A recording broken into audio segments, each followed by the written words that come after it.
Esperamos. Vale.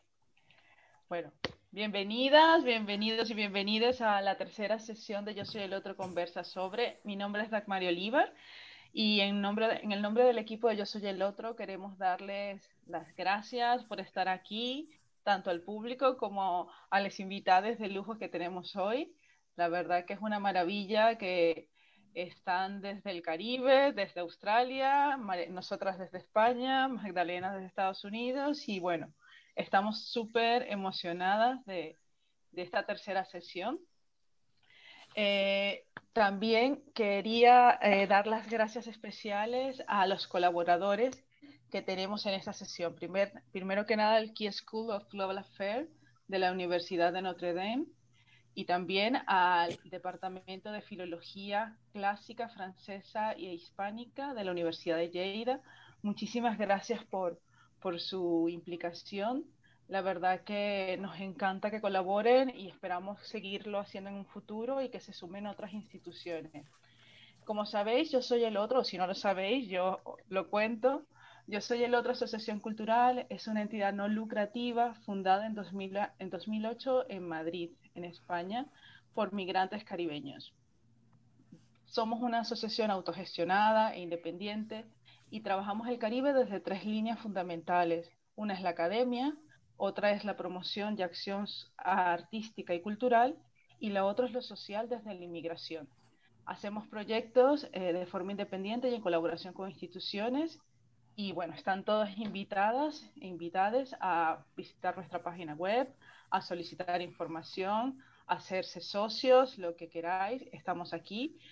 Hacemos muchos eventos presenciales y este es nuestro salto online, pero bueno, esperamos pronto que nos podamos reunir y siempre traemos un poco del Caribe a Madrid, que como sabéis es una ciudad sin mar.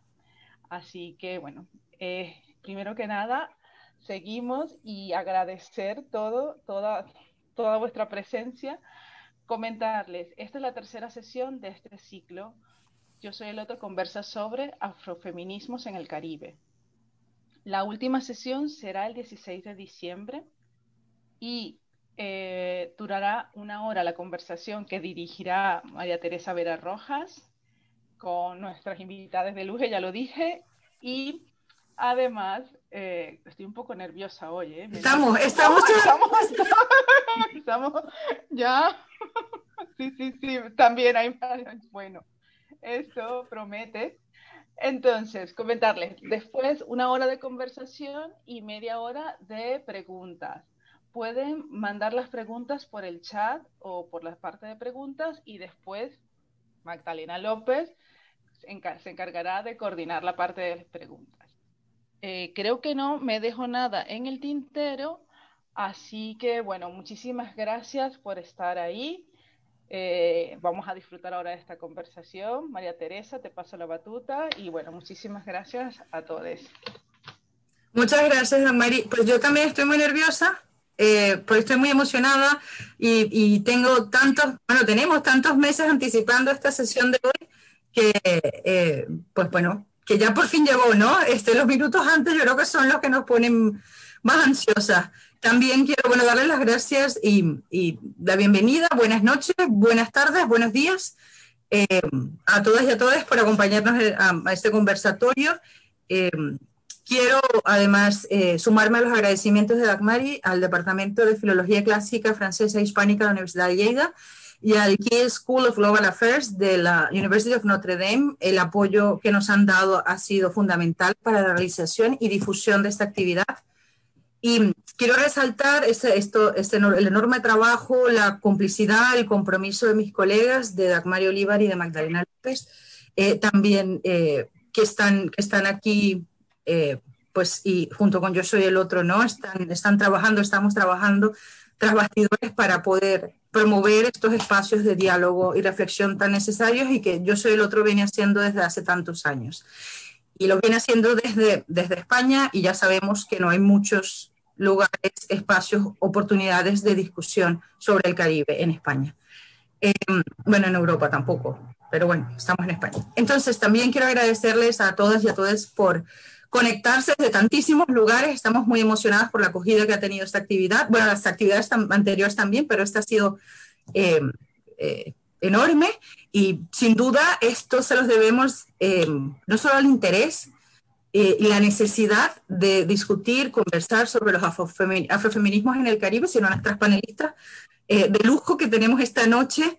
Mil gracias, y mil gracias por el milagro mil gracias por acoger nuestra invitación así tan entusiastamente desde el principio, y por permitirnos el milagro de congregar continentes, diferentes usos horarios, diferentes climas, además, ¿no? Aquí estamos todas, unas muy abrigadas, unas menos, para pues permitirnos esta maravillosa reunión en esta conversación.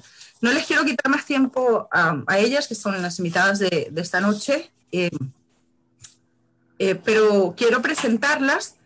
Lo que diré no será suficiente, y no podré resumir pues todo lo que han hecho, todas las publicaciones, la trayectoria, pero sí quiero hacer pues unas pequeñas menciones, sobre todo para quienes no tengan todavía el privilegio de conocerlos, de leerlas, de verlos, de aprender, ¿no? De seguir el camino de todo lo que vienen haciendo desde hace tanto tiempo.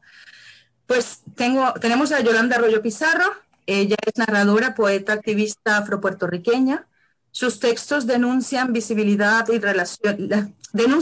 visibilizan las relaciones entre personajes antihegemónicos, sexodiversos e interraciales, y promueven la discusión sobre la afroidentidad y la derogación del racismo. Entre sus publicaciones están la colección de poemas Afrofeministamente de este año, de 2020, Perseidas de 2010, los libros de cuento Las caras lindas, que entiendo que fue publicado primero en 2016, después en 2018, Transcaribeñe de 2017, Golpes de Gracia de 2016, Las negras, que es uno de mis libros de cabecera. Gracias por escribir este libro, Yolanda, muchas gracias. Y las novelas Violeta de 2013, Los documentados 2010, La avalancha de 2010, Caparazones de 2009, y los libros infantiles imprescindibles para el trabajo afrofeminista y el activismo y la conciencia que están generando, Capitán Cataño y las trenzas mágicas de 2020, y Pelo Bueno, que me encanta, de 2020 también. Es editora de la colección Cachaperismos, Poesía y Narrativa Lesboerótica de 2010, y seguro me he dejado algún libro fuera, pero bueno, esto es una muestra de todo lo que nos permite, ¿no?, leer, nos ha brindado Yolanda. Ha ganado, entre los muchos reconocimientos que ha recibido, ha ganado el Premio Nacional de Cuento Pen Club en 2013 y el Premio del Instituto de Cultura de Puerto Rico de 2012, además del Premio Nacional del Instituto de Literatura Puertorriqueña en 2008. Ha sido traducida al inglés, al italiano, francés, alemán y húngaro, y a lo mejor me dejo también alguna lengua, no sé. Y sus textos han sido publicados en traducciones, pero también en colecciones, en antologías y en ediciones, también primeras ediciones, en España, en Ecuador, en Ghana, en Reino Unido, México, Argentina, Panamá, Guatemala, Chile, Bolivia, Colombia, Venezuela, Dinamarca, Hungría y Francia.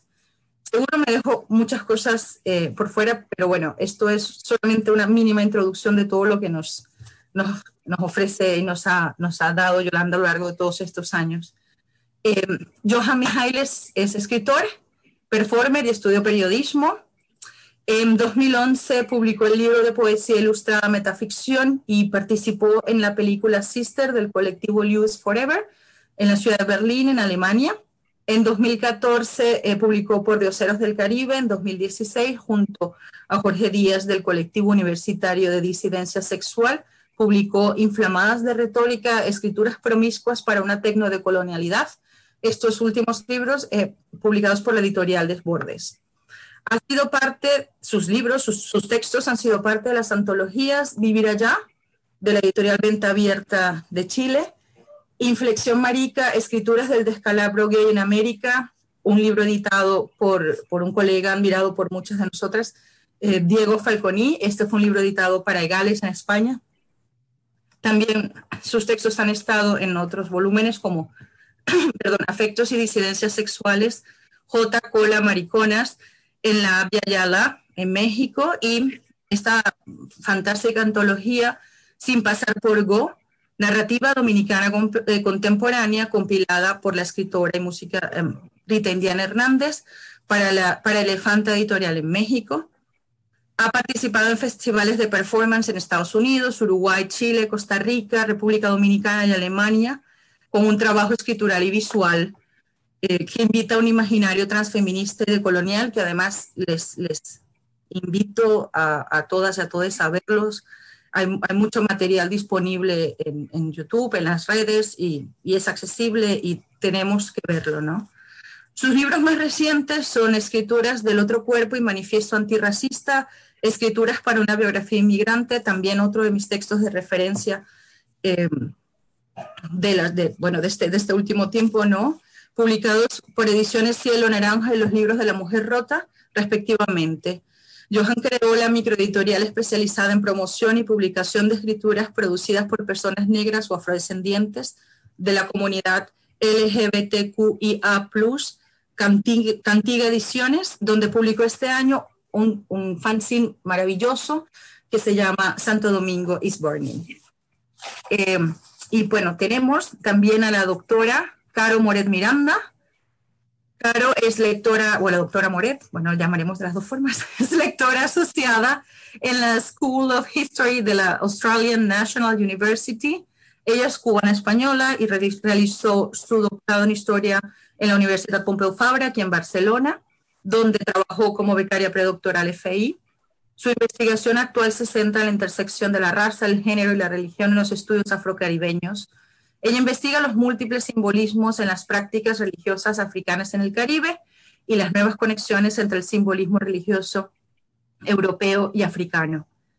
Su objetivo es esbozar paradigmas y modelos para pensar críticamente sobre lo femenino racializado en las prácticas religiosas. En la actualidad dirige dos colecciones increíbles también para Ediciones One Africa, Meninas, que es una colección de textos infantiles, y Afroatlántico, que es una colección de crítica y pensamiento afrodiaspórico, y forma parte del colectivo de artistas visuales afrodescendientes New Voices, New Futures. Pues bueno, esto es un mini resumen de todo lo que encontraremos esta noche, además, esta mañana, esta tarde. Y pues nada, ya vamos a comenzar a hablar, porque tenemos muchas ganas de escucharles. Tenemos una serie de preguntas que propusimos y que les propusimos a ellas, ¿no? Y que vamos a intentar, ojalá se puedan responder todas, aunque lo dudo, ¿no? Pero bueno, es un poco la línea por la que nos gustaría llevar esta conversación, que es una conversación informal, que además es lo que la hace mucho más agradable, atractiva. Y una pregunta que hemos hecho en los conversatorios anteriores y que ha sido muy productiva, sobre todo por la pluralidad de respuestas y porque nos ha demostrado justamente la dificultad de tener una definición única, es ¿qué es para ustedes el Caribe? Y con esta pregunta, pues, quiero darles la palabra. ¿Qué es para ustedes el Caribe? Adelante. No sé quién quiere comenzar, en el orden que quieran. A ver. Bueno, Yolanda no tiene micrófono. Bueno, ya, Johan. No sé. Me voy a atrever a iniciar primero dando las gracias por la invitación y a las personas que están presentes y me voy a dar la oportunidad de iniciar con esta pregunta que yo siento que tiene demasiado aristas y demasiados lugares para responder, porque hace unos minutos antes de comenzar Yolanda había dicho que muchas de esas preguntas que se habían planteado las iba a responder a través de la lectura, y yo creo que también me pasó bastante con estas preguntas. Primero, porque hay una cosa que también me interesa mucho cuestionar a propósito de pensar la corporalidad, la disidencia, la desobediencia, este asunto de la pregunta y la respuesta, esa trampa también heterocolonial de querer esperar una respuesta a las cosas. Sobre todo cuando estamos pues cuestionando esta idea de la representación y de qué podría significar o qué significan las cosas. Y también apostaré por decir que el Caribe, y yendo hacia lo poético, es un espacio geográfico que puede dar luces para pensar lo que ha devenido la humanidad como este espacio de experimentación, de laboratorio, masacre y de un dolor profundo, pero también de muchas luces en relación a esas aportaciones pues, que pueden subir desde acá. Y este espacio geopolítico me ha permitido a mí encontrar un lugar de enunciación política, un lugar de experimentación de mi propia corporalidad, y así podría pensar el Caribe como un lugar que me ha permitido escribir, estar, encontrar un lugar en el mundo y que nunca me ha escrito a mí.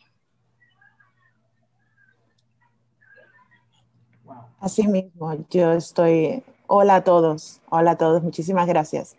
Antes de decir nada, yo tengo que decir que también Negra es uno de mis libros de cabecera, Yolanda. Entonces, para que no se me olvide, que me lo traje para aquí, para Australia. Y volviendo al tema del Caribe, muchas gracias, Johan, porque has hecho la introducción muy, muy adecuada. Es muy complicado responder a las preguntas, básicamente porque esa metodología, pregunta-respuesta, no tiene nada que ver, ¿no? con lo que para lo que estamos aquí hoy, ¿no? Un poco para definir quizás, ¿no? Lo que es el mundo afroatlántico, ¿no? En definitiva. Yo creo que incluso sería como complicado hablar de Afrocaribe, porque si solamente dibujamos el tema geográfico y el tema político, sobre todo el tema geográfico, nos centraríamos simplemente en las islas, ¿no? Lo que es definido por la geografía, los mares cercanos, todas esas cosas. Sin embargo, a la hora en la que todas y todos estamos definiendo el Caribe, siempre nos vamos más allá. En nuestro caso, tiene que ver mucho con el tema de la trata negrera. Y entonces, ¿cómo no incluir dentro de ese Caribe a Brasil? ¿Cómo no incluir a New Orleans? ¿Cómo no incluir todos esos espacios en los que fue extensivo y no solo llegó, penetró y modificó esos otros territorios? Entonces, efectivamente es una trampa. El Caribe es mucho más. La extensión de lo del Caribe es mucho más y además es una extensión cuasi orgánica porque no fue definido. O sea, la definición propia geográfica no responde ni siquiera a lo que realmente es, ¿no? A la experiencia del Caribe. Entonces hay como esa tensión y esa dicotomía entre el espacio geográfico y la propia experiencia de lo que es el Caribe.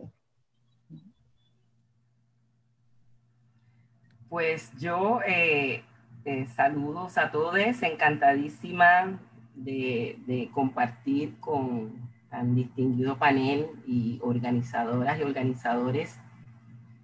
Yo diría que yo estoy recién descubriendo el Caribe, porque para mí el Caribe es ese lugar que no me quiso de chica. En Puerto Rico tenemos un lema que nos dicen en la escuela, con mucho orgullo, y se supone que nos sintamos emocionados ante ese enunciado, y es que nuestra isla es la más blanca de las Antillas. Entonces, ¿dónde quepo yo allí? Si somos los más blancos de las Antillas, eso implica que cualquier intento de esta negritud de existir estaba incorrecto, estaba errado. La cantidad de veces que en una sala de clase se me llamó haitiana y yo tenía que sentir vergüenza por eso.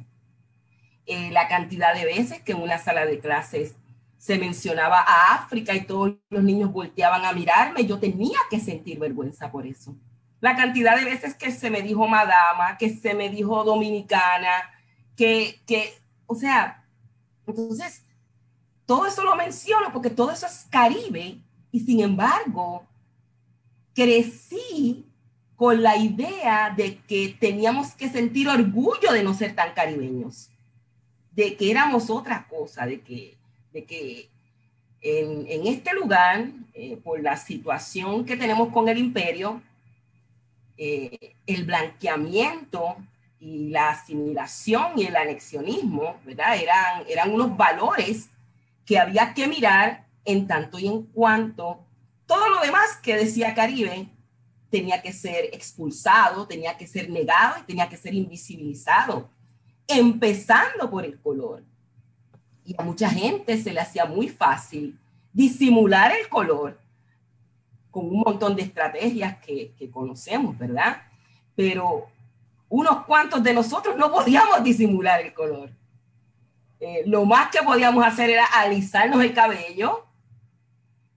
Y yo viví una infancia atroz con químicos en mi cabeza, que todavía no sé cómo camino y hablo, porque algún daño cerebral en verdad tuvo que haber sucedido con tantos químicos para desarraigar algo que entonces hoy por hoy estoy tratando de abrazar, hoy por hoy estoy tratando de querer y hoy por hoy estoy tratando de que otros abracen y quieran.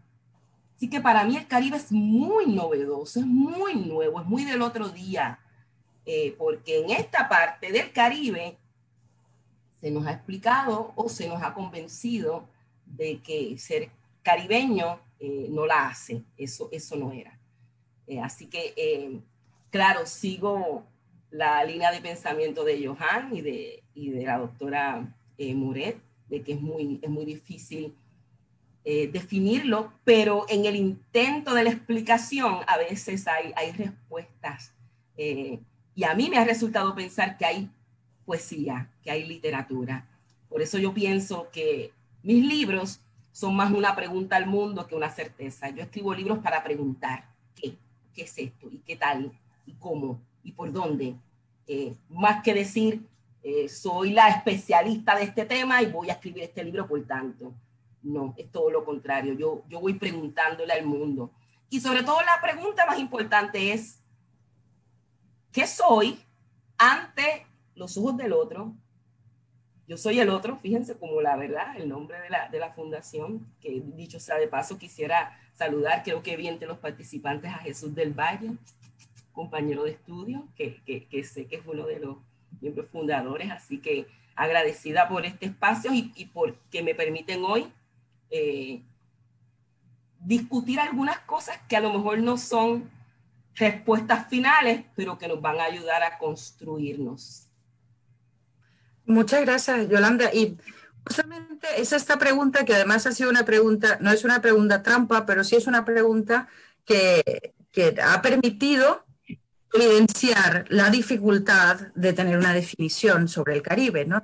Y que ha sido lo que han demostrado en los conversatorios anteriores y ustedes hoy, desde líneas diferentes, justamente la complejidad y han desmontado las imágenes y referencias que se tienen, los estereotipos comunes sobre el Caribe. Y esta es la riqueza de estas reflexiones que nos permiten, ¿no?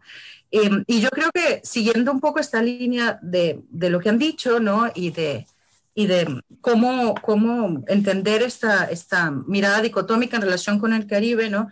Lo que decía acá, esa extensión cuasi orgánica y la experiencia, que ese es el punto desde el que están partiendo en sus reflexiones, pues es la pregunta que nos congrega hoy, que más que una pregunta es un tema de debate, ¿no? Y es cómo podemos referirnos al afrofeminismo y al afrofeminismo en el Caribe. Es decir, evidentemente no hay una respuesta, pero ¿qué es?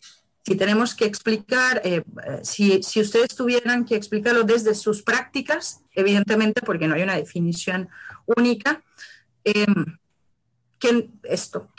¿cómo se aproximan a la idea del afrofeminismo, al activismo y a las búsquedas?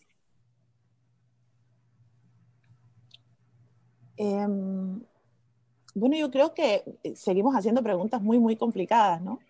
Básicamente porque estamos ahí en un territorio en el que la mayor parte de personas que estamos aquí ahora, no solo es que nos dediquemos a investigar, a buscar, a preguntar, me aprovecho del término de Yolanda, muy apropiado, a preguntarnos sobre qué es el afrofeminismo, sino que, y es lo más complicado de todo, vivimos en el afrofeminismo.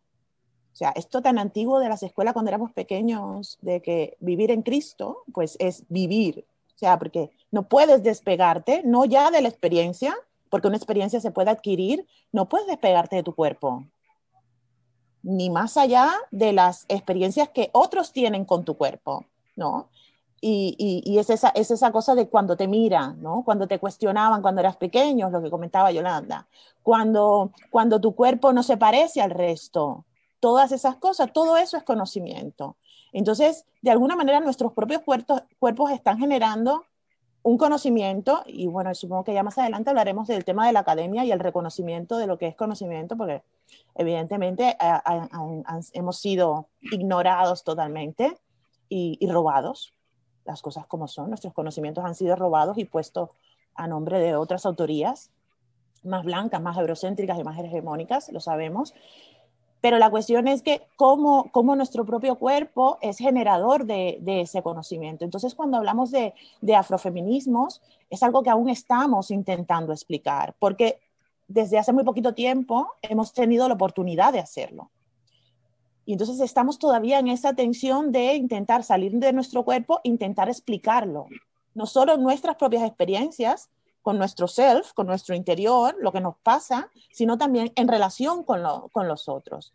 Y esto simplemente ha sido porque se nos ha bloqueado de alguna manera en esos espacios, y peor aún porque los espacios nuestros espacios más, digamos, domésticos, y entiéndase con esa palabra, porque yo creo que todo lo que, el tema de esos espacios de conocimiento para los pueblos afrodescendientes tiene que ver mucho con la reunión, con esos parentescos que no hacen falta que sean de sangre, ¿no? Y ahí me estoy refiriendo a un poco lo que yo estudio, ¿no? Que es el tema más religioso, el tema ancestral. Todos esos conocimientos que se tejen en otros tipos de espacios no han sido reconocidos. Y entonces yo creo que es aún donde estamos.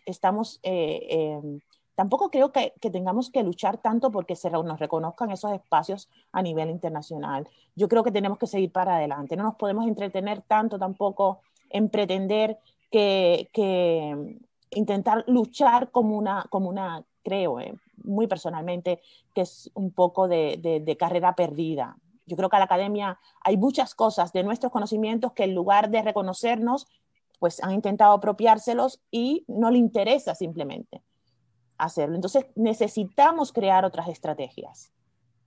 Yo creo que ahí es donde está, y hay que empezar a buscar esas estrategias. Yo creo que dentro de nuestras propias redes. Nuestra manera de contar nunca se ha parecido a la manera en la que en ese legado europeo se han contado las historias. Yo creo que hay que recuperar eso y hacer valer eso, porque además es un tipo de metodología que de alguna manera solo tiene sentido quizás en nuestros círculos, pero que poco a poco va calando y al menos ya se identifica como una manera de contar las cosas, una manera de expresar y sobre todo una manera de ejercer un conocimiento. Porque eso es otra cosa, nuestros cuerpos están generando y están ejercitando un conocimiento. Y eso es algo muy difícil de entender para digamos, para la academia que conocemos, ¿no? Para la academia donde nosotros trabajamos. Y eso es una tensión diaria, eso es una lucha mía, mía y de las que, como todos, ¿no? Nos tenemos que relacionar diariamente con esa academia, ¿no? Tan eurocéntrica, tan institucional, que no entiende esas otras formas de leer, de hacer, de ejercitarse, y entra en contradicción y nos cierra la puerta, ¿no? A mí me gustaría decir de modo contundente que el afrofeminismo es la solución. Es la solución a todo o casi todo lo que está sucediendo, que trabaja la desigualdad, que trabaja las opresiones. Y cuando digo afrofeminismo lo menciono como un término amplio desde donde incluso habría que incluir el lesbo transfeminismo afro. Para mí el afrofeminismo incluye eso. Y quien no lo tenga así de claro debería proponérselo, debería articularlo de esa manera. Quien me enseñó a ser afrofeminista fue mi abuela. Después fue que yo conocía las teóricas y que me di cuenta que, por ejemplo, Maya Angelou decía, yo soy fenomenalmente negra. I'm phenomenally black. Y que yo supiera darme cuenta de que alguien que se parecía a mí podía hacer ese tipo de enunciado, podía declarar eso con la valentía con la que ella lo hacía. En Puerto Rico usamos una palabra para valentía que yo he adoptado junto, ¿verdad?, a la raíz afro, que es la palabra babilla. Hay que ser babilloso para ser valiente. Y yo me he declarado afrobabillosa. Yo puedo decir lo que decía Maya Angelou. Yo puedo seguirle la pista a lo que decía Toni Morrison. Yo puedo entender lo que una afrofeminista puertorriqueña como Ana Irma Rivera Lacén, la primera mujer negra lesbiana que acaba de ser elegida como senadora en un escaño político haciendo historia en Puerto Rico. Yo puedo entender los planteamientos de la propia, la doctora Mari Ramos Rosado, una afrofeminista de pura cepa que ha enseñado a generaciones de niñas a no sentir vergüenza por decir que son feministas cuando se les ha enseñado que ser feminista a lo mejor no es lo más adecuado, que les han metido el miedo o el embuste de que ser feminista es odiar a los hombres, que le han dicho incluso que el término feminazi es un término fidedigno y que existe. Esas feministas, antes de yo conocer a todas esas que han labrado mi camino, la primera afrobabillosa fue mi abuela. La primera que me dijo, la quijada, la mandíbula arriba, caminar con la cabeza en alto, fue mi abuela.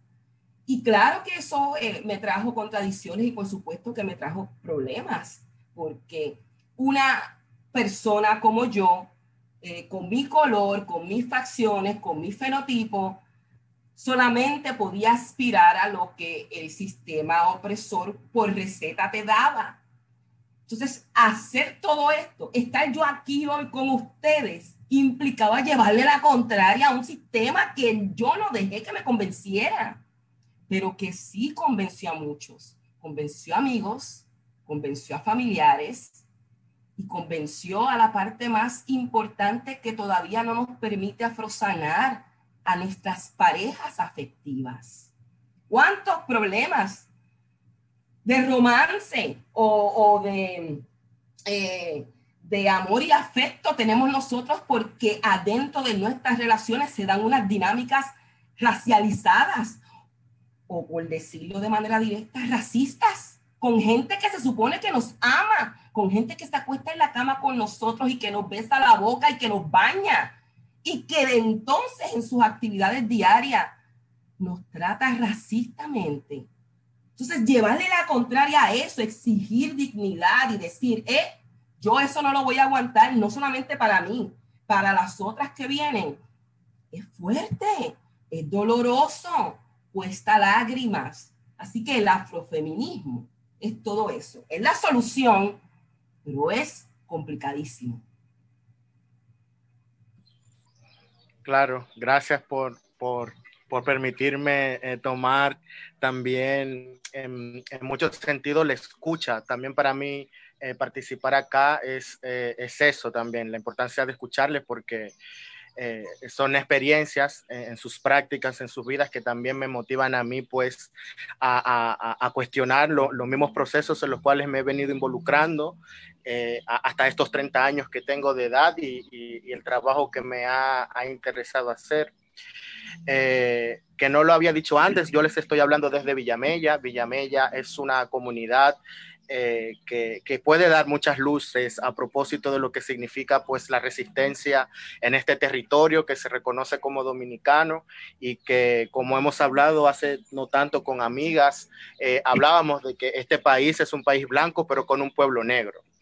Y me gustaría pues acercarlo al hecho de pensar el afrofeminismo como un espacio o una práctica política, una manera de existir, una manera pues de buscar una reivindicación histórica pues que pone en evidencia de que no hay un solo feminismo, de que no es totalmente como nos han dicho, de que hay una manera pues de pensar una reivindicación sobre los cuerpos, sobre la sexualidad, sobre las existencias, sino que es un espacio plural donde nuestras corporalidades también tienen derecho, y me refiero a nuestras corporalidades, las personas negras, las personas afrodescendientes, las personas racializadas, las personas de diversidad sexual, de género, corporal, también de existir y de buscar su lugar en el mundo, de encontrar su lugar en el mundo. Y en el afrofeminismo o en los feminismos, en los transfeminismos, pues yo he encontrado un espacio de continuidad, de una memoria política que me hace pues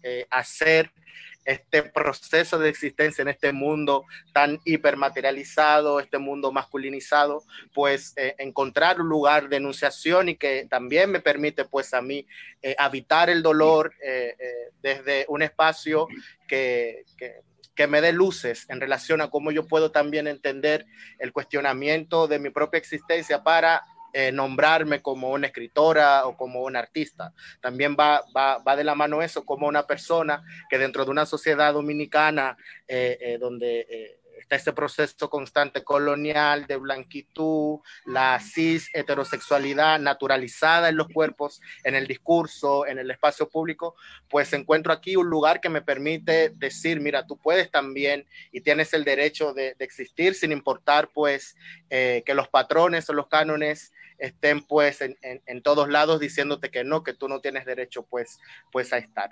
Y desde ahí yo creo que me interesa pues pensarlo. Yo también dentro de mi recorrido comencé siempre he estado con las mujeres, y me refiero a mujer en los sentidos más complejos que pueda hablarlo, y desde ahí he encontrado también un espacio de enunciación, de encuentro de mi propia experiencia y cómo ver en esos lugares un lugar también de enunciación de mi propio transvestismo, cómo ese cuestionamiento por lo singular de ese feminismo blanco, también he podido encontrar en los feminismos un lugar de multiplicidad, de habitar pues el género, la sexualidad, y viene desde estas referencialidades y que cada vez pues me va acercando a esa solución total que menciona Yolanda, donde es con las mujeres negras que quiero pues continuar experimentando mi propia búsqueda, que no es únicamente mía, sino que hay un cuerpo colectivo pues que también está mirando hacia ese futuro donde podamos pues nosotras existir.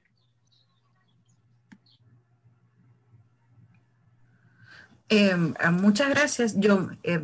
Es que estas preguntas me dan para estas respuestas que han dado, y esto es la riqueza de este conversatorio, que ya lo sabíamos y por eso lo ansiamos tanto, son las distintas miradas que además confluyen, ¿no? Todas, pero desde distintas perspectivas, cómo nos hacen repensar el afrofeminismo o los puntos de partida que tenemos del afrofeminismo. Y para mí esto es una pregunta que quizás es una pregunta mía, pero también estoy segura que es de muchas otras personas que están aquí escuchándonos, ¿no? Y no sé, es complejo y es un campo muy amplio, ¿no? Pero ya Yolanda pues nos ha hablado como de dos figuras de referencia contemporánea desde Puerto Rico, ¿no? En la lucha del activismo afrofeminista. Pero me pregunto, en relación con el afrofeminismo caribeño en concreto, ¿no? ¿Cuáles serían, no solamente figuras de referencia, sino quizás esta particularidad, ¿no? Ya sabemos quizás un poco más del feminismo afroamericano, ¿no? Es de lo que más conocemos, cuando se conoce, que tampoco podemos generalizar, ¿no? Y entonces me pregunto, pues, por el feminismo latinoamericano, el feminismo caribeño y en concreto el afrofeminismo, ¿no?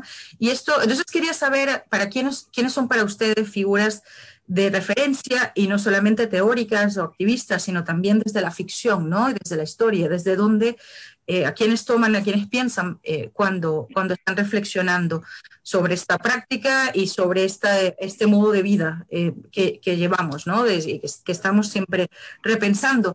Y bueno, voy a hacer esto, después voy a hacer la otra pregunta que no quiero dejar pasar, por favor, pero bueno, me quedo con esta. Es que ya ven que vamos avanzando el tiempo, pero hay otra pregunta que no quiero dejar pasar, pero me quedo con esta por ahora. No sé, bueno, ¿quién quiere? Bueno, ya Yolanda comentó un poco, pero creo que tiene que ver sobre todo con este... También, mira, de Caribe, desde la ficción, gracias por ampliar la posibilidad de respuesta, porque me encanta que sea desde ella no es de la ficción, pero se ha escrito mucho de ella, es Nanny of the Maroons. A mí la figura de la Nanny de Jamaica, ¿lo dije bien? Sí, creo que es Jamaica. Es extraordinaria, igual que la figura de la mulata Soledad, la mulatre Solitude de Guadalupe, Carlota de Cuba, la Juana Agripina de Ponce de aquí de Puerto Rico, o sea, mujeres que no tuvieron marco teórico, que todo lo que tuvieron era el color y la opresión contra las que ellas se iban a imponer, contra las que iban a pelear, iban a dejar un legado, sin saber que estaban dejando el legado alguno, sin saber que yo iba a tomar un libro y que iba a leerlas después, y que me iba a inspirar, y que me iban a provocar, y que eso me iba a hacer sentir valiente. Así que, ¿verdad? Ahí mencioné unas cuantas, no sé si los demás compañeros quieren añadir. Sí, no, hay muchas, y me encanta también eso, que hayas incorporado el tema de la ficción. Yo no sé hasta qué punto llamarla incluso ficción, ¿no? Es algo que yo comparto mucho y discuto mucho con mis estudiantes, porque yo creo que está muy ligado al tema de la experiencia. Si hablamos de lo afro en el entorno del Caribe con todas las extensiones, pues, no sé, ahí habría que incluir también a Marie Laveau, ¿no? La sacerdotisa haitiana, por ejemplo, ¿no? Y en ese trayecto, en esa trayectoria que ella tiene desde Haití hasta New Orleans, ¿no? Que es casi más reverenciada en el entorno de New Orleans que dentro del propio, ¿no? Haití, sin desmerecer, por supuesto, ¿no? Pero es que en Haití tienen como mucha más fuerza, quizás todo el tema más Congo, ¿no? Más de los loas, propios loas haitianos. Pero volviendo al tema de las figuras, eso, quería explicar que yo no lo diría tanto como ficción. A mí ficción como que, ¿sabes? Me da un poquito de... Tengo un poco de tensión con eso porque en realidad nuestra historia es fraccionada. La historia de lo afro en el entorno caribeño es fraccionada, con lo cual, si usted me ha cortado mi historia, si yo he perdido meses en estos barcos que me raptaron desde África, yo no sé lo que ha pasado durante todos esos meses, todo ese tiempo perdido de todos esos cuerpos, esa memoria borrada. ¿Cómo yo accedo? ¿Cómo yo recupero todo eso si no es desde lo que la academia ha designado como ficción? ¿No? ¿Cómo yo reconstruyo, llámese ficción, a esa reconstrucción, a ese llamado a lo ancestral, a la memoria, para poder recuperar una mera linealidad, o ni siquiera linealidad, una manera de contar mi historia, sin todos esos robos temporales a los cuales nuestros cuerpos han sido sometidos en definitiva?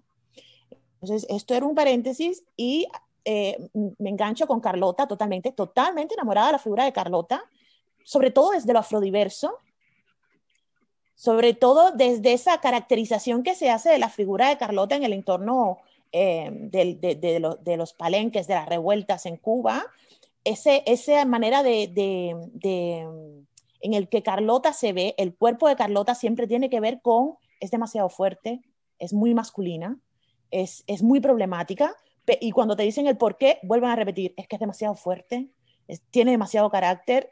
Entonces y ahí estamos dándole vuelta, estamos dándole coco a todas estas figuras femeninas que han sido, a la hora de describirlas en los documentos, en la documentación, utilizan esta paradoja de que la institución colonial entra en contradicción directa ni siquiera porque ha liderado una revuelta. El problema de la institución con figuras como Carlota o como Ferminia o como otras muchas es la fortaleza, es la resistencia, es que actúan como hombres.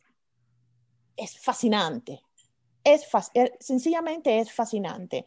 Y a partir de ahí, bueno, cualquier escritora de otros caribes, de anglófono, estoy pensando en Nalo Hopkinson, ¿no? Con todo el tema del afrofuturismo, ¿no? Cómo Nalo recupera estos incubus y estas figuras de las brujas de alguna manera, ¿no? Y las vuelve a recuperar y las pone en un presente para llevarte al futuro.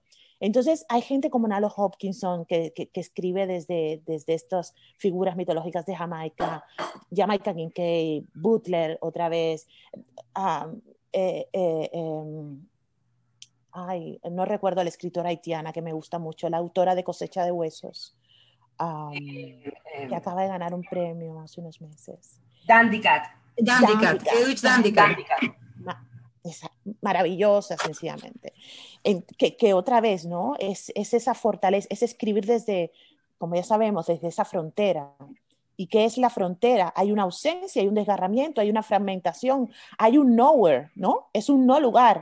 Y entonces es recuperar, intentar reconstruir esas historias y esas partes de la historia que han sido robadas y fragmentadas. Nosotros no tenemos una historia lineal. Es imposible, no tenemos una genealogía lineal. Es muy complicado para un afrodescendiente escribir una genealogía. Si cuando empiezas a hacer el árbol genealógico hay un montón de gente que tú no sabes dónde está. Y hay partes que han sido borradas, ignoradas, quemadas, raptadas, violadas.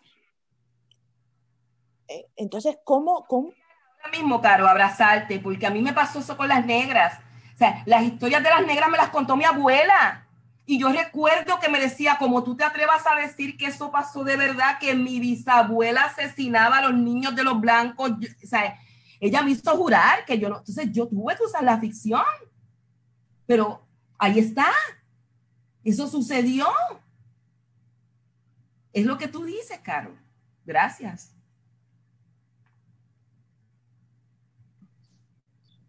Sí, recogiendo un poco, no sé si Carlos, ¿terminaste? Bueno, en relación a la pregunta, es claro, sumamente complejo porque el Caribe es esta cosa rizomática que dentro de su propia supervivencia pues va armando la memoria. Parece que la memoria de los cuerpos negros, de los cuerpos afrodescendientes, es una memoria que se olvida, parece que está perdida, pero dándole un valor a esa voluntad de encontrar en la existencia y las experiencias de las otras un lugar de enunciación. Yo, por ejemplo, ahora estoy releyendo completamente todo su trabajo de Aída Cartagena Portalatín. Aída Cartagena Portalatín es la escritora que yo leo cuando estoy en la secundaria y me ocurre eso que te ocurre cuando te tiene que ocurrir.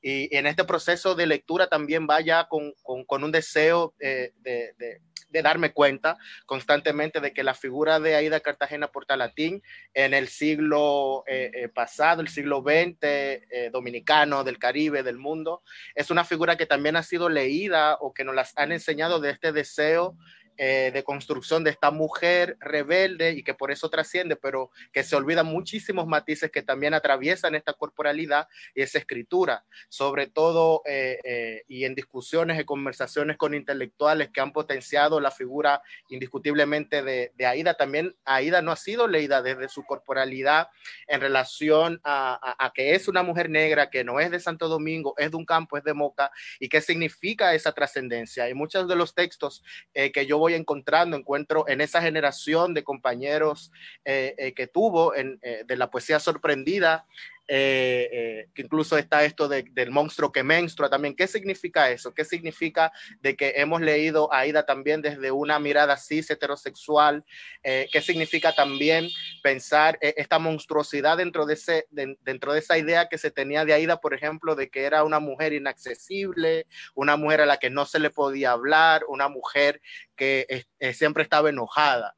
Pareciera que hay ahí algo que se repite también con otras escritoras latinoamericanas, con los mismos cuerpos maricas, travestis, trans, donde hay una mirada digamos, blanca, masculina, cis, del centro. Es un cuerpo hegemónico que siempre está diciendo que nuestros cuerpos son ingobernables, son incontrolables, son cuerpos que en cualquier momento se pueden desacatar. En ese mismo sentido, yo también, y ya como en una relación de la literatura y la performance, para mí también fue muy determinante y todos los días estoy volviendo a ella. Es Josefina Báez, que es una escritora dominicana y de Nueva York, que enseña el performance autology. Conectaba mucho, Yolanda, cuando hablabas, y hemos hablado siempre de esto de sanar también, cómo a través de una práctica artística podemos iniciar de procesos de sanación, y que tampoco son esta sanación, siento yo, de la salud, de la higiene, como el estar bien, estar psicológicamente estable, sino de cómo podemos iniciar un cuidado del cuerpo. pero un cuidado del cuerpo que active una memoria sobre cómo históricamente nuestros cuerpos han sido cuerpos explotados, abusados, violados. ¿Qué podemos hacer con eso? Yo pienso que el trabajo de Josefina Báez con el Performance Autology o la autología del performance, que hace una serie de talleres y que su práctica artística, escritural y en performance, pues te enseña a cómo relacionarte con tu cuerpo desde un reconocimiento de lo que eso significa, qué significa tu cuerpo, digamos, dentro de este bombardeo de situaciones pues que venimos constantemente viviendo nosotros ahora y nuestros ancestros, nuestras ancestras, nuestros ancestres. Yo viví prácticamente 10 años en Chile. Ahí, digamos, desarrollé mi producción de publicación de libros y me vinculé mucho con el movimiento de disidencia sexual, el movimiento feminista, específicamente con las feministas que se organizaron desde los años 80. Pero claro, estaba toda esta situación de que este cuerpo migrante, marica, rebelde, inmigrante, negro, pues se generaban ahí diferentes situaciones. Entonces ahora estoy en un proceso de lectura y de reencuentro también con el Caribe, con lo que realmente me ha motivado siempre, y esa motivación viene también a poner muchísimo más atención a lo que significa dentro de este proceso de formación el altar, donde vi por primera vez el altar, qué significa Santa Marta en mi vida.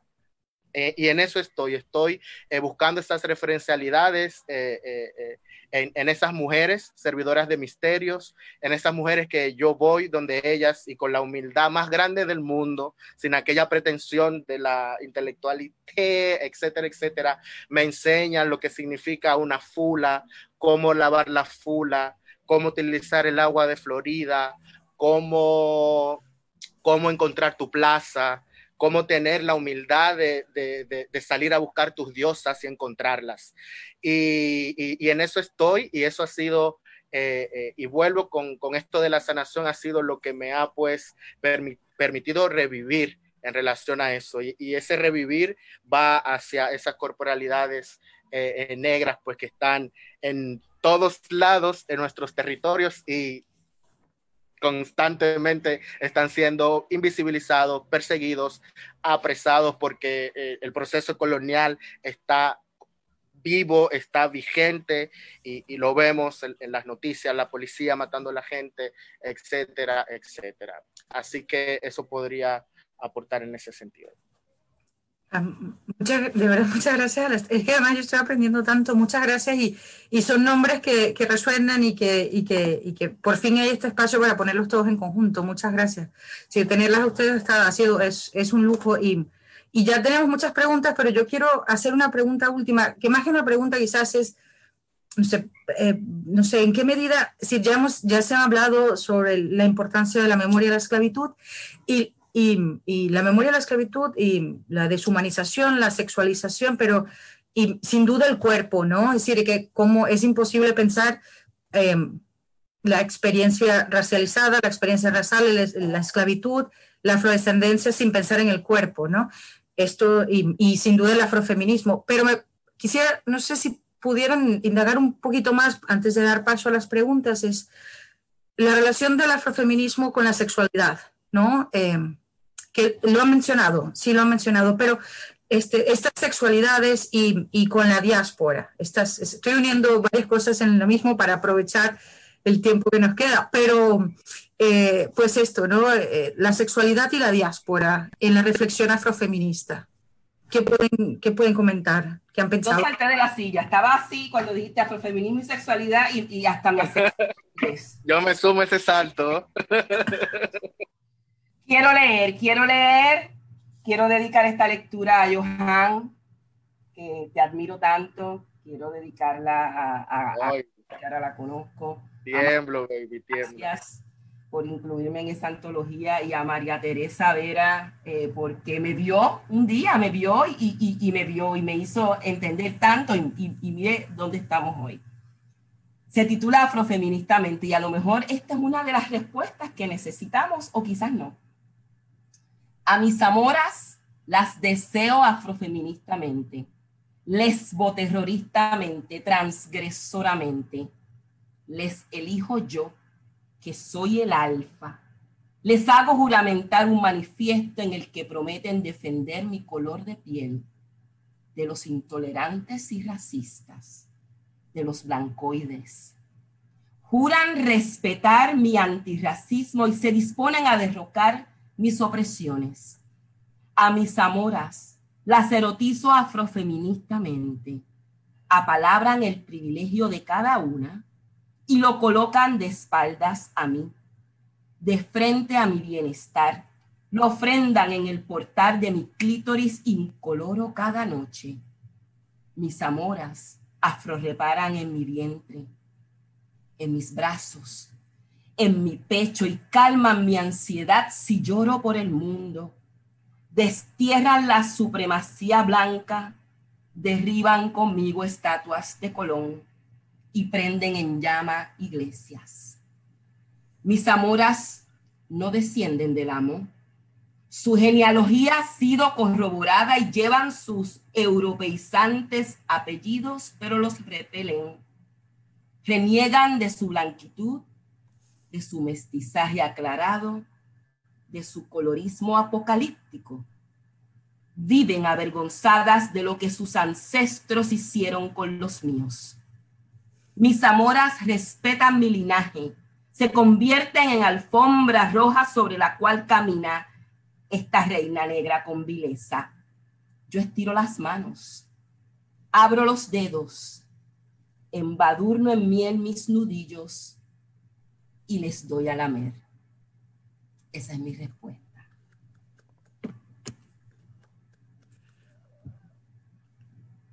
Muchas gracias, Yolanda. Es maravilloso. Es puro amor. Es que además es el lema, vivir afrofeministamente. Es que está todo. Hay que vivir afrofeministamente. Yolanda, queremos camisetas. Tenemos que hacer camisetas que digan vivir afrofeministamente. Y aquí está, mira. Una camiseta. Ahí está.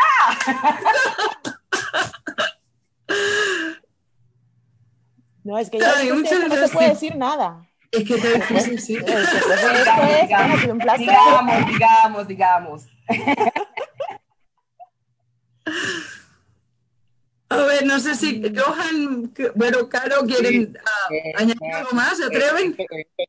En este maravilloso texto que Yolanda acaba de leer y que me pone feliz que me lo haya dedicado, porque ella dice que me admira, pero ya nos encontraremos ahí y a ver quién ama más a quién.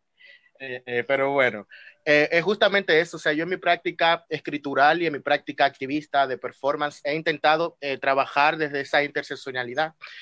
Yo siento, sospecho que los cuerpos negros, los cuerpos afrodescendientes son cuerpos que su sexualidad ha sido lo que en gran medida se ha tomado para pues continuar con las lógicas de la reproducción digamos, de un sistema colonial. Y yo he intentado a través de mi cuerpo pues la experimentación del empoderamiento de mi sexualidad y también permitirme políticamente pues generar un cuestionamiento a la idea de la identidad, pensando la identidad como esta cosa fija, que es inamovible, y cómo yo desde la propia experimentación de mi cuerpo pues me voy a permitir entender la identidad como una forma de relacionamiento con mi cuerpo, pero también con los discursos que atraviesan desde lo externo mi corporalidad. Pues y ahí me he encontrado con diferentes lugares, por ejemplo, con el espacio de lo anal, para potenciar desde el culo una reflexión desde lo proctopoético, desde lo analético, un lugar de contrasexualidad. Por ejemplo, pensando esta misma línea, digamos, ciscentralidad, heterosexualidad, blanquitud, reproducción, capital, cómo pensar el espacio de lo anal podría también ofrecer ciertas luces a cuestionar este binarismo que está pues impuesto desde esta idea blanca y esta idea también colonial sobre nuestras corporalidades. O sea, en ese proceso genocida, que todavía continúa de otras maneras, a las personas que ya estaban en este territorio por rasgos fenotípicos, pues le cortaban el pelo, las violaciones hacia las mujeres. Entonces hay toda una práctica que históricamente ha visto la sexualidad de los cuerpos no blancos, pues algo que significa directamente de que nuestra sexualidad siempre será para el beneficio del otro, no para el cuerpo que porta esa sexualidad. Por eso nos encontramos, y no es casual, que son las mujeres negras, las mujeres racializadas, las que pues sostienen esta cosa que pareciera una verdad, de que nuestros cuerpos no pueden pues empoderarse en la sexualidad. Ahí está la hipersexualización, la exotización, la animalización de nuestros cuerpos. Y ahí he encontrado ciertos lugares para construir imágenes, proponer desde el arte contemporáneo, y también en mi propia vida. Yo en este momento tengo muchísimo más claro la exploración del espacio de la sensualidad, el aparecer de manera sensual en un deseo de conexión con mis loas, con Santa Marta, con Ochun, con Anaísa, que significa que esa sensualidad entre en cabeza sobre mi cuerpo, y ahí reconocer una potencia travesti, pero no un travestismo que apele únicamente al sujeto travesti, que puede también entenderse como un sujeto político dentro de esta reflexión transfeminista, sino también por una apelación del discurso. Es decir, que en mi travestismo he podido ir encontrando una conexión que viene desde adentro hacia afuera, pero de afuera hacia adentro también, donde yo voy redefiniendo mi propia memoria corporal para encontrar, más allá de la plasticidad o el vestirme de mujer, es decir, la indumentaria, lo cosmético, el maquillaje, otra cosa. Y esa otra cosa que he ido encontrando es que mi cuerpo, como persona no heterosexual, como persona blanca, no es un cuerpo que va a estar a favor del centro, no va a estar a favor del centro, es decir, hacia los hombres heterosexuales, viriles, penetradores. Muchas gracias, Joan. Además, es que la idea de lo anal y de la sensualidad, como las que has planteado, es fundamental para crear otra memoria, ¿no? De esta memoria desde otros términos. Es la subversión, ¿no? Claro, que no son los términos. Es la subversión. Por ejemplo, yo desde hace varios años vengo haciendo unos talleres de escritura imaginarios que van cambiando también en relación a las cosas que voy describiendo, y la idea es ir levantando pues un archivo analético, un archivo donde estos cuerpos no blancos también se pueden potenciar desde este lugar una erótica escritural completamente anal, o sea, encontrar ahí una posibilidad. Y ha sido bastante interesante, porque de la misma manera que casi siempre se entiende lo anal cuando aparece en el espacio público, es lo mismo que cuando aparece en los cuerpos negros o los cuerpos de las mujeres. Es algo que es mal visto, es algo que es de mal gusto, es algo que no puede aparecer en el espacio público. Entonces hay alianzas o lugares en comunes que se pueden ahí pues explorar. Y quizás el estar, o sea, esa conexión que hay de los cuerpos negros y el femenino sobre todo, y el tema de lo anal, y sobre todo en la manera en la que son leídos, yo creo particularmente que volvemos a ese mismo entorno, ¿no? Al entorno de lo colonial, cómo esos cuerpos blancos masculinos estaban en la cúspide, ¿no? de esa pirámide, y controlaban al resto de cuerpos por debajo. Y en ese último, en la base de todos esos cuerpos, quizás estaban con toda seguridad esas mujeres negras, y sobre todo lo femenino negro. Y ahí incluimos a esos cuerpos diversos. O sea, no es lo mismo. Recordemos que, mal que nos pese a las mujeres negras, muchas veces hemos sido traicionadas por esa connivencia que ha habido entre el hombre negro y el hombre blanco, ¿no? Ese deseo del hombre blanco, incluso en esos tiempos tan pretéritos como lo colonial, de parecerse quizás al hombre blanco para, ¿por qué no?, ejercer ese poder, ¿no? Esa cosa de mimetismo. Y en ese mimetismo hacia lo blanco masculino, pues hemos sido abandonadas. Ellos han abandonado el entorno cercano, ancestral, y los cuerpos, y lo femenino negro ha sido abandonado a esa base de la pirámide. Entonces, yo creo que ahí se tejen esas relaciones entre el cuerpo de la mujer. Entonces, yo creo que incluso hay que abandonar eso de el cuerpo de la mujer y empezar a hablar de lo femenino negro, lo femenino racializado, lo femenino afro, y desde ahí quizás abrir, ¿no? Abrir el espectro, porque estamos en la base y porque hemos sido. Y sobre todo porque, de alguna manera, uno de los castigos, y no es casual, uno de los castigos hacia esos cuerpos negros masculinos cuando se ponían en rebeldía, muchas veces era sodomizarlos en público en las plantaciones. Y esto no es casual. Era rebajarlos a esa base de la pirámide. Ya tú no eres masculino de alguna manera leído como lo entendían los amos, sino yo te rebajo a la base de la pirámide. En definitiva, el cuerpo blanco masculino mandaba sobre las mujeres blancas, mandaba sobre los hombres negros, que con toda seguridad pues le seguían. ¿Por qué? No solo porque es el amo, sino porque, coño, ojalá yo tuviese el poder que tiene ese blanco, que manda por encima del resto de cuerpos. Con lo cual es la base que damos nosotras y nosotras. Yo voy a añadir una cosa más y vamos a dar pase a las preguntas. Solo es que justamente, además, esto es lo que habla Bell Hooks cuando habla de esta feminidad, que es la única feminidad, es decir, la única manera que tenía las esclavas y las descendientes de las esclavas africanas en Estados Unidos era reconocerse en la mujer blanca, ¿no? Entonces, el potencial de lo femenino negro justamente y de esta otra memoria no solamente es la complejidad en reconocer los espacios que no sean estos discursos occidentales, como bien han planteado ustedes, ¿no? Pero es en qué modelos encontrarse, cómo buscar otras formas de reconocer el género, la sexualidad desde otros discursos y otras representaciones, ¿no? Cuando ha habido solamente una manera de reconocerse, de identificarse, y esta ha sido pues la blanca hegemónica heterosexual cis, ¿no? Ahí los espacios religiosos afro han tenido, claro, han servido como cueva de refugio para no solo lo afrodiverso, ya antaño, ¿no? En esas casas de candomblé, en esas casas templo, allí, ¿no? Que con todos esos cuerpos distintos, diferentes, eran acogidos. Pero acogían tanto que acogían incluso hasta cuerpos blancos, quiero decir, que claro, y así no, claro, es que, y lo vemos hoy, ¿no? En la práctica diaria, en cualquier práctica afrorreligiosa del Caribe, tú encuentras todo tipo de cuerpos, de todo tipo de colores, tienes pantén para escoger, y ninguno de esos cuerpos son rechazados en la puerta de ninguno de esos templos, ni de esas prácticas por tener un color determinado u otro, ¿no? Que ya podíamos decir si eso es así en muchas de las puertas de las universidades. Bueno, es que hay un montón de preguntas y me sabe mal que la gente no que está aquí ansiosa.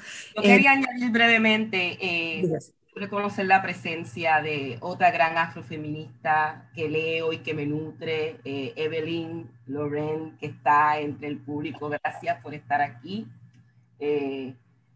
Y sí, veo que hay varias preguntas. Hay una que hace sobre Donald Trump, pero creo que lo que acaba de decir la doctora Moret sobre la traición que muchos hombres negros permiten de aliarse con el hombre blanco es también una manera de controlar no solamente el afrofeminismo o el cuerpo afrofeminista, sino los feminismos negros de otros hombres incluso.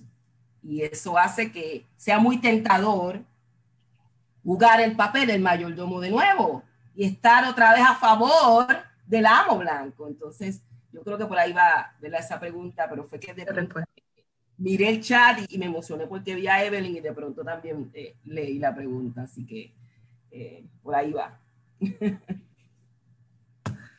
Gracias, Yolanda. Magdalena, no sé si tú las quieres leer las preguntas. Sí, bueno, muchísimas gracias por esta discusión, que por un lado tiene un lado bastante racional, entre comillas, en el sentido de que hay una discusión también analítica sobre estos problemas, pero lo bonito, creo, es que no solo se está hablando desde la cabeza, se está hablando desde una memoria y se está hablando desde un cuerpo o desde varios cuerpos. Esta idea que dijo Caro de los cuerpos que son muy variados y que algunos se capturan y otros no. Es como que toda esta discusión ha girado en torno a un terreno que es muy, muy movedizo, ¿no? Es algo que no podemos capturar, son cuerpos que de pronto se disciplinan, pero al mismo tiempo se salen, o pasa viceversa, ¿no? Cuerpos rebeldes que, como ponían ahora el ejemplo, son recapturados, ¿no? Para la misma estructura jerárquica. Estamos como en un terreno muy movedizo, ¿no? En permanente movimiento, y no necesariamente ese movimiento de esos cuerpos va para bien o para mal, ¿no? Puede ser una forma de emancipación, pero también vemos cómo se capturan estos discursos autoritarios otra vez, ¿no? Se reconvierten, se reprocesan, así que es realmente un tema muy difícil de capturar.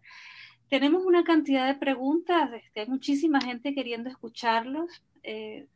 Voy a pasar algunas de ellas, no sé si tengamos tiempo para todas, las voy a leer en el orden en que fueron formuladas. Paula Pimentel pregunta: ¿cómo puedo seguir de manera continuada activa los trabajos y actividades de ustedes? Ya le hemos pasado la información sobre Yo Soy el Otro, y creo que esto se lo pueden pasar también por el chat, donde están sus trabajos, donde los pueden ver. Después Lucía Leandro Hernández pregunta: ¿cómo establecer lazos en una zona tan fragmentada? Pienso en el desconocimiento entre los países del Caribe, en la incorporación de espacios como América Central. Pareciera que ha sido mejor la estrategia del colonialismo, dificultar el tránsito y el diálogo de conocimiento en el Gran Caribe. Este es un tema que ha salido en otras sesiones, ¿verdad? Cómo esta división colonial nos tiene a todos incomunicados y fragmentados. Entonces, no sé si alguno de ustedes quiere responder a la pregunta de Lucía sobre los lazos en estas zonas tan fragmentadas y tan aisladas, pareciera a veces unas de otras en el Caribe. Bueno, yo pienso, yo le apuesto a algo que se ha modelado en esta pandemia, que es las redes, ¿no?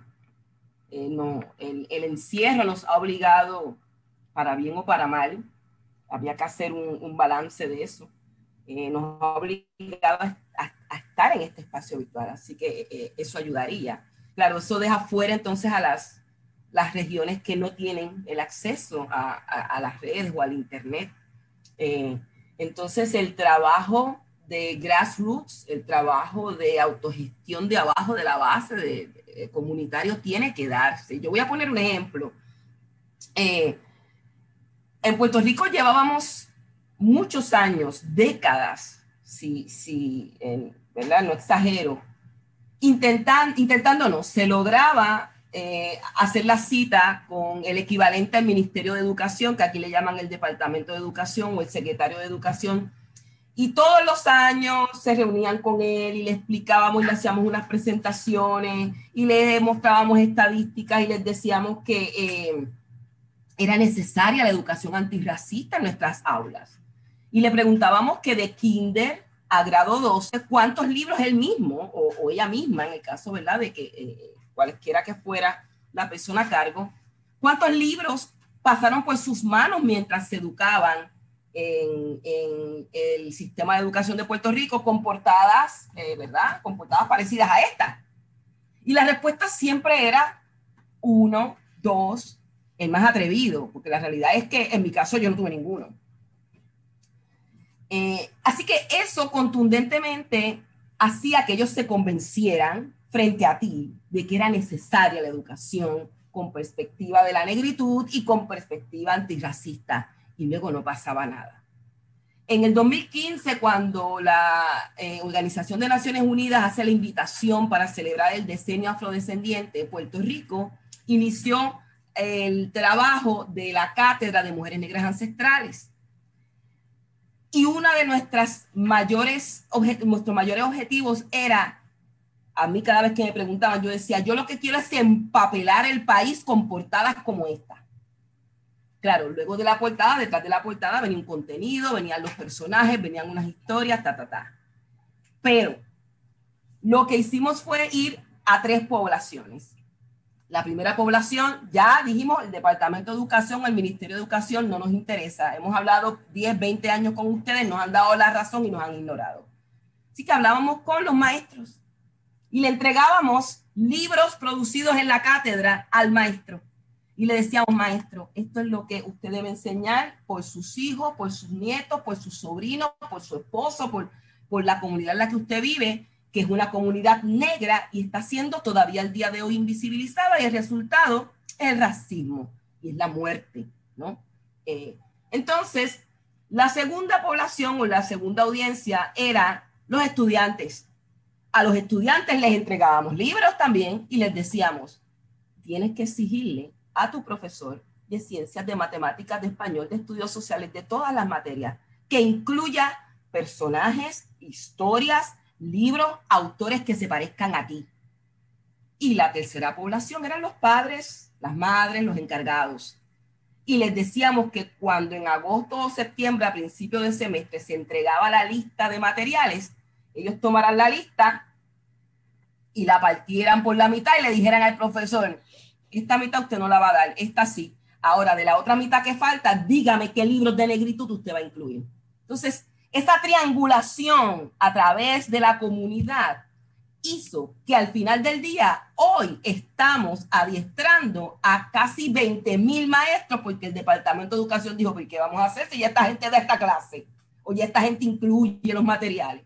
Entonces, eso hay que hacerlo, ese trabajo de base, que no le quede de otra al sistema que incluir la negritud, que incluir la perspectiva antirracista en los contenidos. Maravilloso. Sí, excelente. Es que muchas veces se piensa que esto todo lo tiene que partir del Estado, ¿no? Y esto, como dice Yolanda, tiene que venir de abajo, no de una estructura centralizadora, ¿no? Bien, continúo. Voy a formular dos preguntas para que los que quieran respondan una y otra u otra, ¿no? Patricia Cabarca pregunta, aparte de los afrofeminismos, ¿cómo creen ustedes que las mujeres escritoras afrodescendientes están construyendo lo afro-latinoamericano? Esta es una pregunta, y la otra de Valentina Salinas es, yo quisiera preguntar sobre la producción de conocimiento y análisis de la historia del afrofeminismo por parte de mujeres no negras. ¿Creen que existe una apropiación en todos los casos? ¿Qué perspectivas tienen de este trabajo feminista antirracista cuando no viene de las corporalidades negras, pero sí racializadas? Yo creo que voy a responder esta última pregunta de alguna manera porque navego un poco en esas aguas.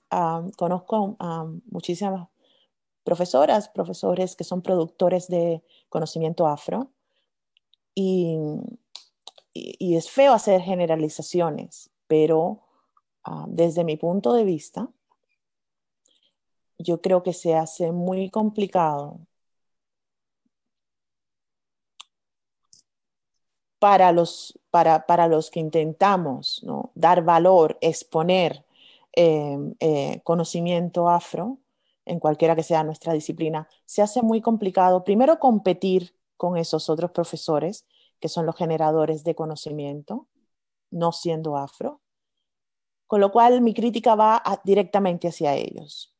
Primero se tienen que dar cuenta de que no es que no se pueda hablar de este conocimiento, de la misma manera que durante siglos a nosotros se nos ha obligado a hablar sobre un conocimiento y no poder hablar del nuestro, sino tener que hablar, ejercitar y enseñar ese otro conocimiento más académico, europeo, eurocéntrico, llámese como se quiera. Por supuesto que se puede hablar del conocimiento afro, pero la cuestión en cualquier caso es que no hay mucha generosidad a la hora de las autorías y dar los créditos.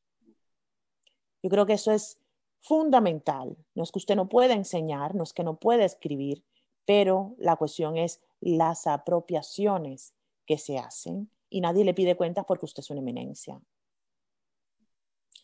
Y no estoy hablando ya ni siquiera de apropiaciones en torno a gente muy reconocida, como puede ser Audre Lorde, como puede ser Yolanda, como puede ser, no, gente que tenemos libros, que tenemos materiales. Hablo de las apropiaciones más cercanas, más domésticas, ese conocimiento heredado que tenemos y que parece creado por quien lo escribe.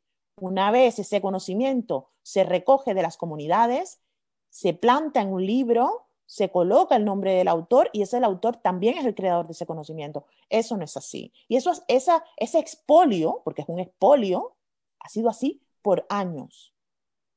Con lo cual hay que tener muchísimo cuidado y sobre todo como colegas, ¿no? Yo creo que toca ser amable, pero al mismo tiempo voy a ser muy seria con esto. Como colegas, toca darle el crédito a quien lo merece.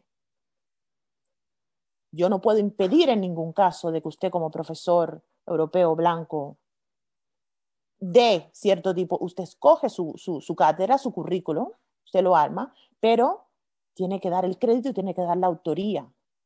No puede ser creador de un conocimiento, porque eso es expolio, en fin, sabemos. Se nos hace muy difícil para los afrodescendientes, sobre todo llegar a ese tipo de lugares que está totalmente ocupado en un altísimo porcentaje por profesores blancos y hombres, casi siempre. Es muy complicado para una mujer negra dentro de la academia poder, ya ni siquiera se nos hace muy complicado poder dar nuestros conocimientos, poder enseñar lo nuestro. Ya es muy complicado porque la academia no te da ese espacio, te da un cursito, te da una asignatura, pero tienes que complementar con un montón de conocimientos bueno, que son los regulares. Cuando hablo de los regulares, hablo de los eurocéntricos. Entonces, esto es necesario, hay que llamar a contar. Y esto hay que hacerlo ya. Y yo siempre apelo a la buena voluntad del prójimo, aunque generalmente me viene para atrás, pero yo apelo a que esos profesores blancos se den cuenta de que tienen que dar el crédito a quien lo merece.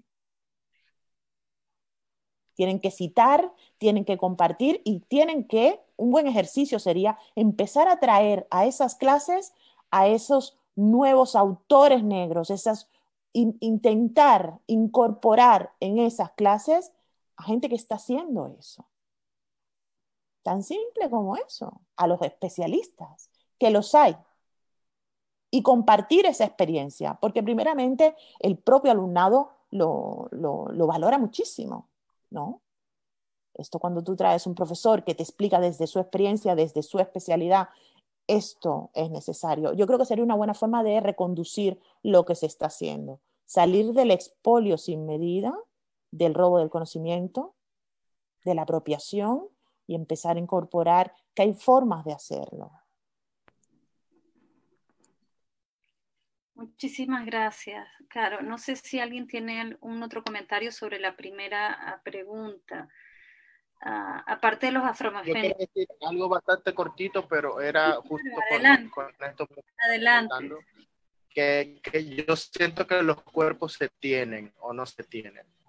Y es algo que se repite constantemente. También es interesante en relación con el tema de la apropiación y todo esto, de que siento yo de que muchas veces se entiende como que es algo que se está hablando ahora, quizás por la visibilidad en los medios de comunicación, las redes de internet, con el tema de la apropiación cultural, pero es un tema que las mujeres negras también vienen teniendo esas discusiones desde hace muchos años, mucho tiempo, y pareciera que de nuevo se repite, no es el tema de la apropiación y de la autoría, sino también el tema de que cuando una voz blanca habla sobre que existe la apropiación, ahí se le escucha, pero son discusiones que se vienen teniendo desde hace mucho tiempo. Solamente quería agregar eso cortito.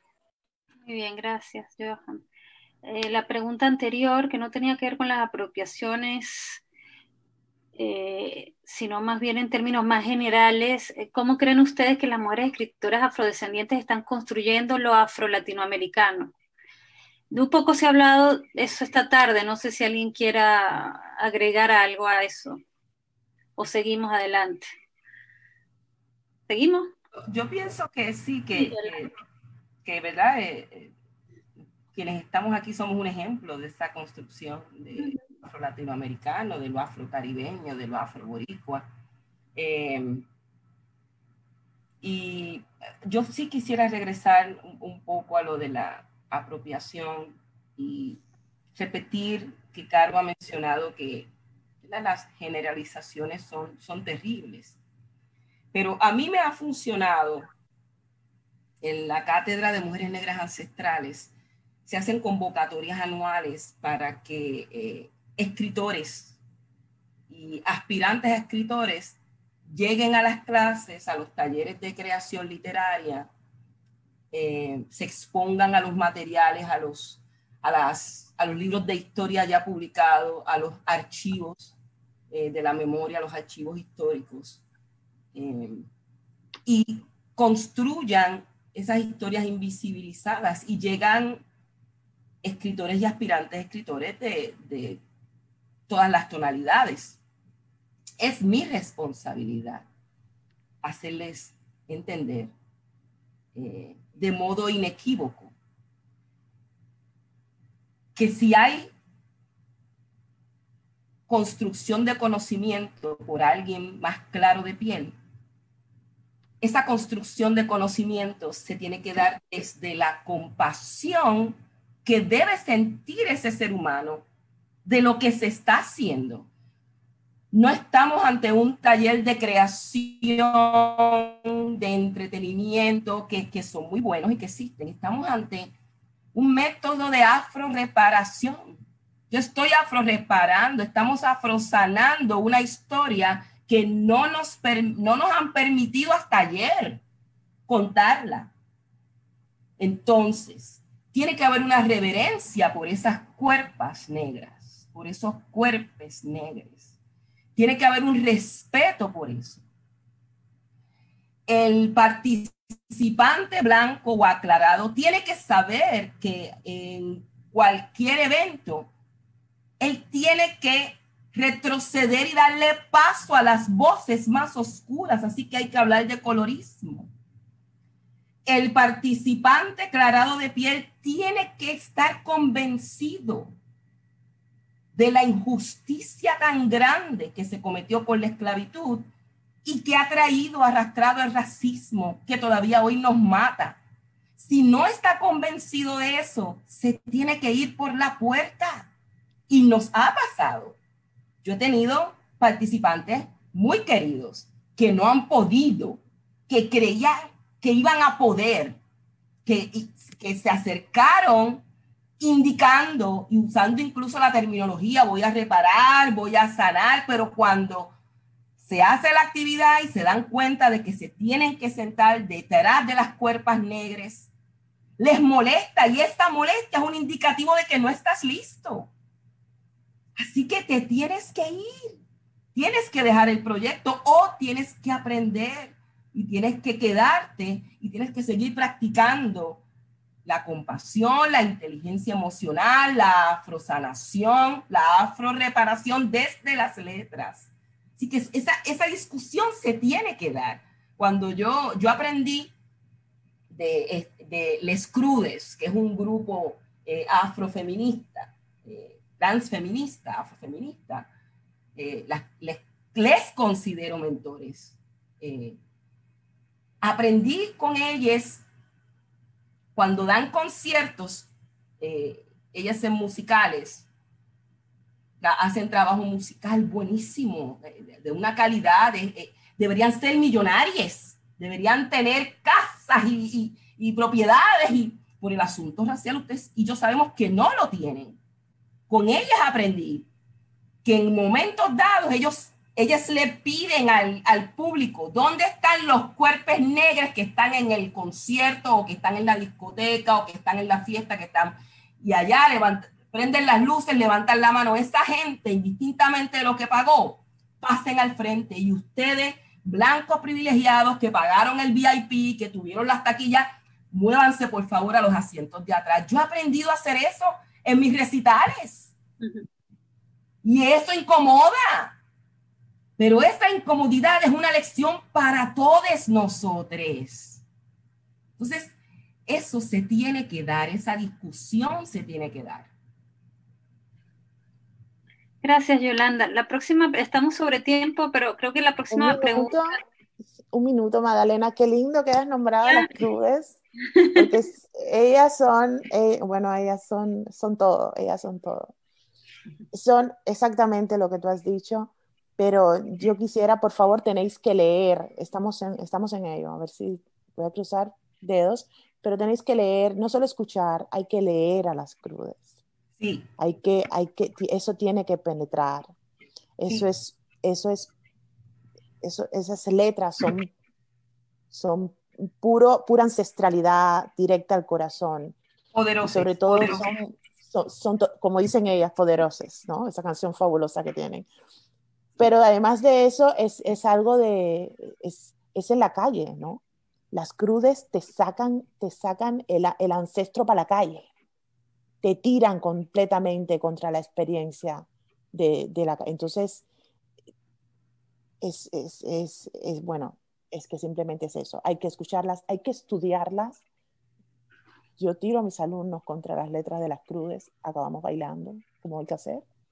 Y sobre todo poder entenderlas en ese contexto de la migración, que no tenemos mucho tiempo y no hemos hablado mucho de eso, pero es muy paradigmático cómo nuestros cuerpos, obligados o no, seguimos en el mismo viaje. O sea, en lugar de poder acabar con el tema de la fragmentación de nuestros cuerpos negros, hay una continuidad. Y mira dónde estamos. Así es. ¿Qué hago yo aquí en Australia? ¿Dónde dejé Cuba? Entonces, es un ciclo, ¿no? Ya está. Solamente quería apuntar. Además, Les Crudes nos recuerda, y con esto cierro, que los saberes no son nada más que de la academia. Hay que, si queremos replicar realmente los saberes de lo ancestral, tenemos que reconocer que no todos los saberes son los del libro, no todos son los contenidos escritos, no todos son los contenidos docentes. Y hay que invitar a esa gente que está creando saberes desde el transfeminismo negro, desde el afrofeminismo. También hay que invitarlo a las academias, a las clases, y hay que sacar la academia un poco de la academia. Esa es la importancia también de Les Crudes. Ese era mi proyecto en España, se llamaba Tirar la academia a la calle. Ahí está. O ponerla detrás, como decía Yolanda, ¿no? Ahora pasen para atrás. Para atrás. Bueno, cuando daba clase de la Pompeu esos últimos años del doctorado, yo tenía este curso sobre afrofeminismo y lo visual, y entonces bajo este eslogan de tira la academia para la calle, yo logré que empezaran a aceptar gente de la calle en mis cursos, porque la cuestión es que, claro, yo anunciaba el curso no solo para dentro de mis alumnos de la Pompeu, dentro de la universidad, sino que yo lo anunciaba en redes sociales y la gente me decía, ya, pero es que el curso es en la universidad y yo no soy universitario. Y yo le decía, a mí que me importa que tú no seas qué, vente. Y entonces ahí fue cuando yo choqué y me di cuenta lo que se avecinaba, que era la gran discusión con la institución, porque es una universidad y no dejan entrar a esos otros cuerpos no académicos, no universitarios, no estudiantes dentro de esos espacios. Ganamos nosotros y los cursos, en mis cursos se juntaba todo el mundo, ¿no? Que era lo que tocaba y cómo era. Y era fabuloso ver cómo también empezaban a traer a la familia. ¿Puede venir mi mamá? Que ella vino de Cuba hace 32 años y le he dicho que tengo una profe cubana y no se lo cree. Y le digo, trae a tu mamá, trae a todo el mundo. Eso quiero decir algo que va un poco también en esas acciones. Creo que hay una potencia en esa acción de ir hacia atrás y ir hacia adelante, sobre todo generando esta pulsión pues, de ubicar o reubicar nuestras corporalidades afrodescendientes, negras, nuestros cuerpos, digamos, en constante rebelión, digamos, a una hegemonía. Cuando yo regresé acá a República Dominicana, uno de los proyectos que yo más, lo que yo quería hacer en primera instancia y que ha venido ocurriendo es el hecho de armar una microeditorial especializada en escrituras de personas negras y afrodescendientes y personas, digamos, de la diversidad, disidencia sexual y de género. Y desde ahí hemos intentado también generar dentro de un contexto dominicano que a la vez con este proyecto de Estado-Nación que mencionaba, que comentaba con una amiga de este país blanco con un pueblo negro, es lo político que hay en estas acciones, en este gesto de decir es el momento de que personas negras de la diversidad, disidencia sexual se reúnan a pensar la escritura desde un lugar que no venga de esa tradición que nos han enseñado y que nos atraviesa la reflexión, la poesía, las poéticas de maneras particulares también, y no particulares solamente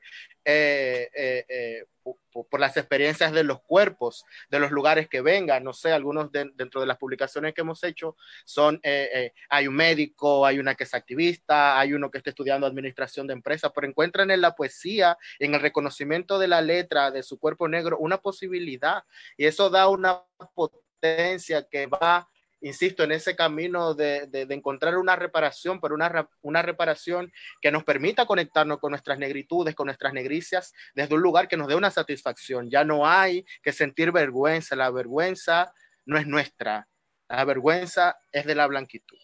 Entonces siento que esto es una frase que recoge una amiga, Jos Piña, una amiga trans, negra, que está en resistencia sexual en la casa del amo reclamando nuestro oro, como dice en este mismo texto que estoy citando ahora. Y esto es algo que tiene que ver con una acción, pero que es un gesto radicalmente reivindicativo de que nosotras tampoco debemos de gastar esas energías, siento yo muchas veces, de ya las personas blancas pueden escribir sobre negritud. No, tenemos que las personas negras continuar nuestro trabajo, no podemos concentrar la energía en pensar lo que deben o no hacer las personas blancas, y cuando me refiero a personas blancas sabemos de qué estoy hablando, no me refiero a un color de la piel. Entonces como que hay en ese presente futuro afrofeminista que plantea Yolanda una satisfacción y un crecimiento espiritual, emocional, cognitivo, en el cual estamos encaminadas y es bastante potente. Wow, muchísimas gracias. Se nos ha ido el tiempo y tenemos un montón de preguntas que se nos quedan en el tintero. Se las podemos hacer llegar a ellos y ver cómo las podemos, además, enviar las respuestas. Ya buscaremos la manera de que sí, respuestas a estas preguntas. También podemos repetir este encuentro que me ha encantado muchísimo. A mí también. También puede haber una segunda parte. A mí también, yo firmo. Muchas gracias. Invitamos a más travestis. Por supuesto. Por supuesto. Dag, no sé si quieres. Bueno, muchísimas gracias a todos.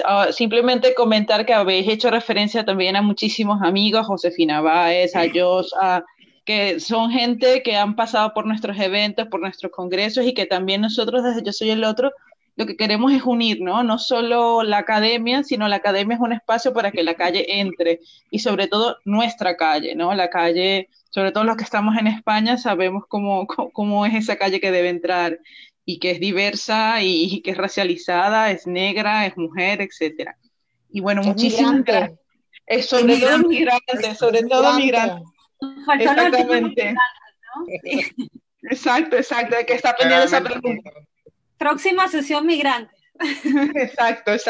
Pero bueno, muchísimas gracias. Toda esta gente, los que preguntaron cómo accedernos, estamos en las redes sociales, búsquenos en Instagram, en Facebook, tenemos canales de YouTube, manténganse a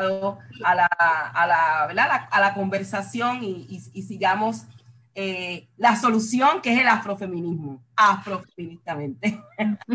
Muchas gracias, muchísimas gracias. Y el video estará disponible en unas semanas en YouTube, ya lo difundiremos, ya haremos publicidad, así que... Una vez que termine el ciclo, sí. Exacto, una vez termine.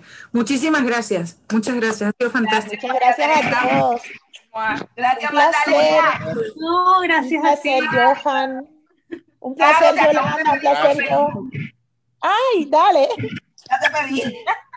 Gracias también. Gracias a todos, un beso. Johan, te amo.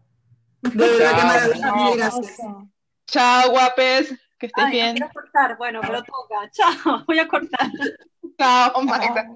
Chao.